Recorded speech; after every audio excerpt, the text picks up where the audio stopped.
Hello guys, അങ്ങനെ ഞാൻ രാവിലെ PSC കോച്ചിങ്ങിന് പോകാൻ വേണ്ടി എണീറ്റ് പോയി കുളിച്ചു റെഡിയായി വന്നു. എന്നിട്ട് കണ്ണാടിയുടെ മുന്നിൽ നിന്ന് കുറച്ച് പട്ടിഷയൊക്കെ ഇങ്ങനെ വാരി വിതറി. അപ്പോൾ എനിക്കൊരു മനസ്സുഖം. അത് കഴിഞ്ഞിട്ട് നേരെ ഞാൻ പോയിട്ട് എൻ്റെ ബെഡ്ഷീറ്റ് സാധനങ്ങളൊക്കെ വിരിച്ചിട്ടു, പുതപ്പൊക്കെ എടുത്ത് മടക്കി വെച്ചു. പിന്നെ നേരെ ഞാൻ പേപ്പറൊക്കെ എടുത്ത് വെച്ചു, ബുക്കും സാധനങ്ങളും പിന്നെ ഫുഡും ഒക്കെ എടുത്ത് ഞാൻ ഇങ്ങനെ വെച്ചു. അത് കഴിഞ്ഞിട്ട് റൂമിലെ കണ്ണാടിയിൽ മുടിയൊക്കെ കെട്ടിയിട്ട് കുറച്ച് പട്ടിഷോ. അത് കഴിഞ്ഞിട്ട് ഇങ്ങനെ നമ്മളുടെ വെളിയിലോട്ട് ഇറങ്ങുന്നിടത്ത് വേറൊരു കണ്ണാടി ഉണ്ട്. അവിടെ പോയിട്ട് ഇവിടെ കുറച്ച് പട്ടിഷയൊക്കെ കാണിച്ചപ്പോൾ എനിക്കൊരു സാറ്റിസ്ഫാക്ഷൻ. പിന്നെ അത് കഴിഞ്ഞിട്ട് ഞാൻ നേരെ അത് തന്നെ. പിന്നെ അത് കഴിഞ്ഞിട്ട് നേരെ ഞാൻ താഴെ പോയി സൈൻ ഇട്ടു. അത് കഴിഞ്ഞിട്ട് ഇറങ്ങി. എന്നിട്ട് ഇങ്ങനെ ഗേറ്റൊക്കെ തുറന്ന് വെളിയിലോട്ട് ഇറങ്ങി. സത്യം പറഞ്ഞ് ഈ പോകുന്ന ബുക്ക് എനിക്ക് ഒട്ടും താല്പര്യമില്ല. എനിക്ക് നല്ല മടിയായിരുന്നു പോകാൻ വേണ്ടി. എനിക്ക് ഒട്ടും ഇഷ്ടപ്പെട്ടില്ല ഇന്നത്തെ ദിവസം പോകാൻ വേണ്ടി. ഞാൻ പിന്നെ എന്തായാലും ഞാൻ ഇപ്പോൾ പോയിട്ട് കുറേ നാളായി. അവിടെ പോയി അഡ്മിഷൻ എടുത്തിട്ട് പിന്നെ ഇത്രയും നാളായിട്ട് ഞാൻ പോയില്ല.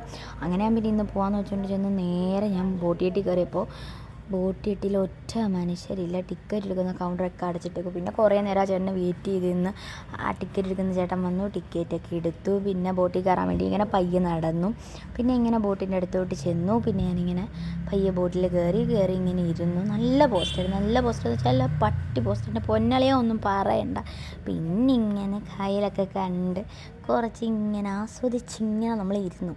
അത് കഴിഞ്ഞിട്ട് ഞാനിങ്ങനെ എളുപ്പം ചെന്നാൽ മതി എന്നൊക്കെ വെച്ചിരുന്നപ്പോൾ ഇങ്ങനെ ഐലൻഡ് എത്തിയപ്പോൾ കുറേ ആൾക്കാരൊക്കെ ഇങ്ങനെ ഇറങ്ങി. അത് കഴിഞ്ഞിട്ട് പിന്നെ ഇങ്ങനെ ഫോട്ടോ വെച്ച് അടുക്കാറായല്ലോ എന്നൊരു സമാധാനത്തിൽ ഇങ്ങനെ ഞാൻ ഇരിക്കുകയായിരുന്നു. അങ്ങനെ പിന്നെ ഫോട്ടോ വെച്ച് എത്തി. ഞാൻ പിന്നെ അവിടെ നിന്ന് ഇറങ്ങി പയ്യെ നടന്നു. PSC കോച്ചിങ് സെൻ്ററിൻ്റെ അവിടെ എത്തി. അങ്ങനെ കോച്ചിങ് സെൻ്ററിൻ്റെ മുന്നിലെത്തിയപ്പോൾ അവിടെ അടച്ചിട്ടേക്കും.